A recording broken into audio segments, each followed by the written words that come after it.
The laughter started the moment Maya Collins walked out of the break room. She didn't hear it. She never did.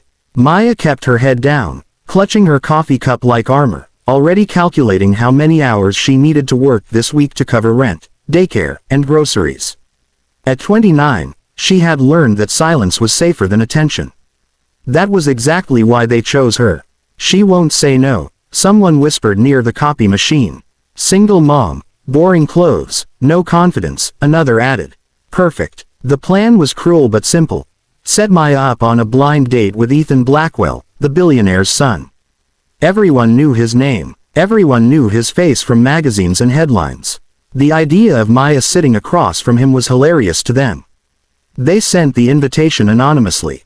Maya stared at the message on her phone that night, heart pounding. A blind date. Friday. Blackwell restaurant. She almost deleted it. Men like that didn't notice women like her. Men like that lived in glass towers and private jets, not cramped apartments with peeling paint and bedtime stories read under flickering lights.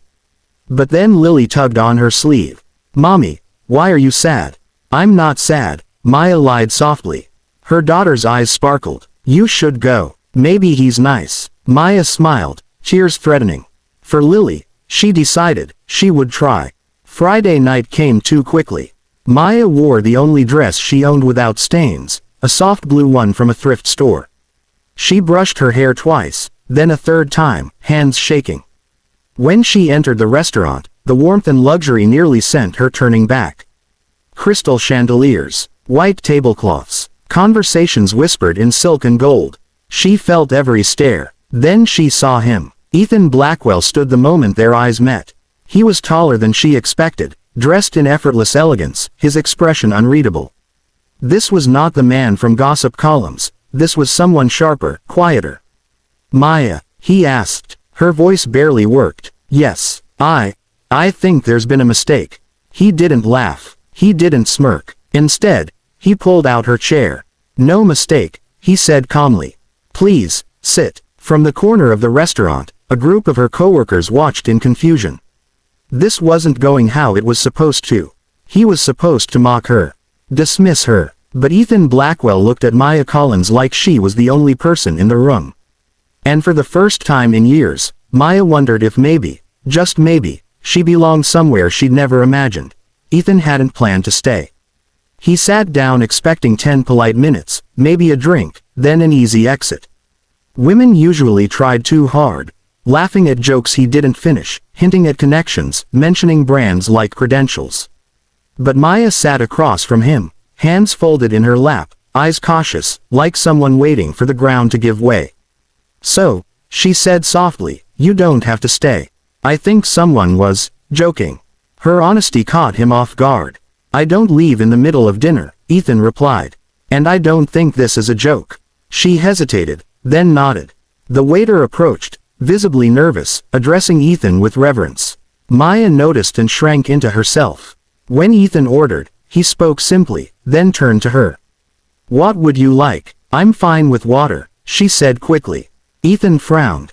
Not in judgment, but concern. You should order what you want. Maya swallowed. I don't know how much things cost here. Something tightened in his chest.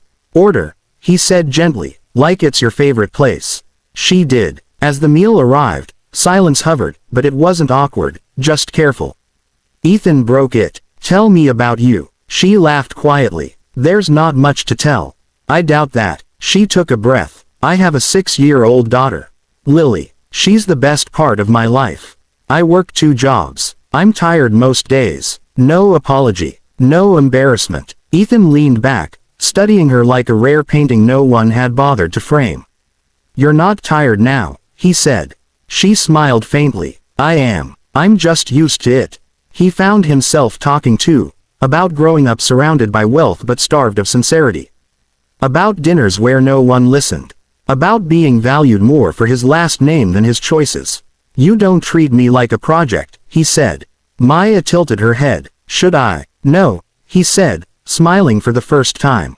Please don't. When the check came, Maya reached for her purse instinctively. Ethan stopped her. I invited you. You didn't, she corrected softly.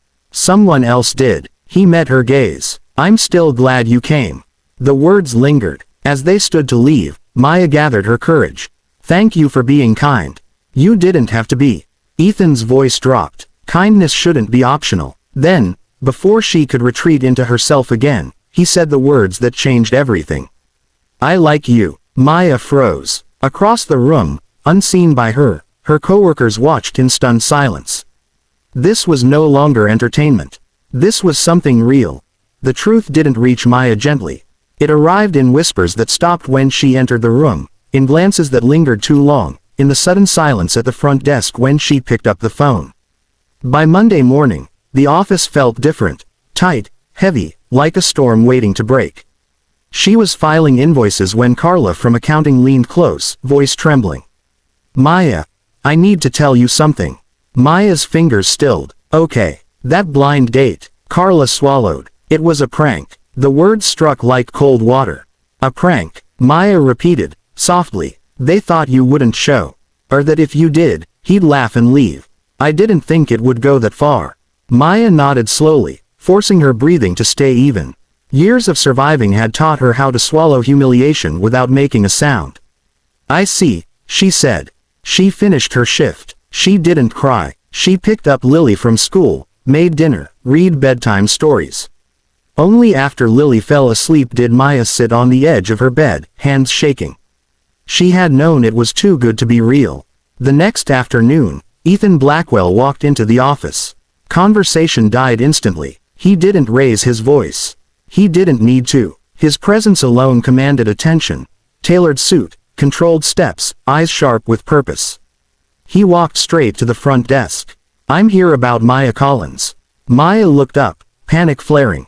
Ethan, you don't. I know, he said quietly. About the prank. Her face drained of color. I'm sorry. I didn't know. I swear. I know, he repeated, softer this time. Then he turned to the room. Who planned it? No one answered. Ethan exhaled slowly. You thought it was funny to humiliate a woman raising a child alone. You assumed her life made her less worthy of respect. He paused, letting the words sink in. You were wrong. He looked at Maya, his expression steady. She was honest. She was kind. She showed up. Something most people in my world are too afraid to do. Maya's eyes burned. I like her, Ethan said clearly. And I won't pretend otherwise to make you comfortable. The room was silent. No laughter. No smug smiles. Only shame. Ethan turned back to Maya. You don't owe anyone an explanation. But if you want, I'd like to take you out again, this time with no secrets. Maya hesitated, heart pounding. Then she nodded. Not because he was rich. Not because he defended her. But because he saw her, and never once looked down. And that changed everything. Ethan didn't change Maya's life overnight. He didn't sweep in with extravagant gifts or dramatic rescues. Instead, he did something far rarer. He stayed. The second date was nothing like the first. No chandeliers. No whispered stares. Just a small cafe near the park, sunlight spilling through wide windows. Maya brought Lily with her, nerves twisting in her stomach as she introduced them. This is my daughter, she said softly. Ethan crouched to Lily's level. I'm Ethan. Your mom says you're very brave. Lily studied him seriously, then nodded. I am. And mommy makes the best bread. Ethan smiled. I'd like to try it someday. From that moment, he was careful. He asked before showing up. He listened more than he spoke. When Maya worked late, he brought dinner and never stayed too long. When she was tired, he didn't ask her to pretend she wasn't. Slowly, trust grew. One evening, Maya confessed her dream as they sat on a park bench watching Lily play. I've always wanted to open a bakery, she said. Nothing fancy. Just warm bread, cinnamon rolls, a place that smells like home. Ethan didn't promise miracles. He asked questions. Rent costs, suppliers, permits. Weeks later, he returned with a proposal. I want to invest, he said. But it has to be yours. Your name, your decisions. Maya cried. Not from relief, but from being believed in. The bakery opened 6 months later. Lily's oven was small, bright, and full of laughter. On opening day, Maya stood behind the counter, flour on her hands, heart full. Ethan watched from the corner, pride quiet but undeniable. When reporters eventually found them, they asked the predictable questions. Why her? One asked. With your background, you could have anyone. Ethan didn't hesitate. Because she's real, he said. Because she loves without conditions. Because she survived without bitterness. That night, after closing the bakery, Maya locked the door and turned to see Ethan waiting on the sidewalk, hands in his pockets. You know, she said, smiling, this all started as a joke. He shook his head. No, it started when you showed up. Under the warm glow of streetlights, Maya realized something important. What began as cruelty became courage. What began as laughter became love. And for the first time in her life, she wasn't just surviving. She was home.